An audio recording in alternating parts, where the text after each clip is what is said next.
Muthee Kiengei kugerera his social media pages niakorwo akireveal na kurekereria na ku-announce ndeto iria ciatiga arũmĩrĩri ake na nginya macambĩki a Kameme FM megegeire na oho makĩyumĩria na njĩra nene mũno gũkorwo makĩ-react towards the news iria Muthee Kiengei akorwo akĩrekereria. Na Kiengei akorwo akĩrekereria ndeto ici aihũrĩtwo nĩ gĩkeno kĩnene mũno na oho kuga nĩ ũndũ wa mwanya mũno.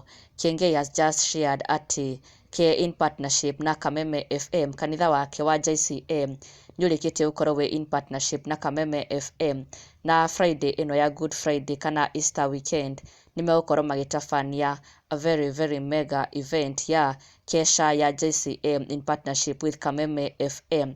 Kiengei akiumbũra ndeto ici ena gĩkeno kĩnene mũno agĩkiuga na gũkorwo akĩra arũmĩrĩri ake othe it's a must attend event, na oho nĩ event ya mwanya mũno for the first time ever kanitha wa Muthee Kiengei JCM ũkĩnyitanĩra na Kameme FM gũkorwo ũkĩrehera arũmĩrĩri na oho macambĩki a Kameme FM event kana kesha ya mwanya mũno ya Good Friday. Na Kiengei has shared this aikiwa Kameme FM JCM kesha Good Friday in his presence. Kama hautakuja ukuje huko Friday utuambie hautakuja.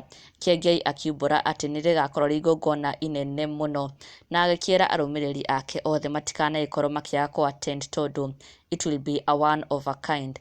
Na of course arũmĩrĩri ake magĩkiuga onao nĩ makena mũno nĩ ndeto ici na they can't wait for this to happen. Na they are very much looking forward to it. They are eagerly waiting. Na oho magĩ-congratulate Muthee Kiengei tondũ this is a big win for him. Na magĩkĩmwĩra kũu nĩkuo magĩkorwo Good Friday. Otoguo agĩkorwo akĩmera atĩ Kameme FM na JCM ĩkĩmarehera kesha ya Good Friday. Na ndũgakĩriganĩrwo gũ-subscribe and follow us on Facebook for the latest and more trending Kikuyu celebrity news.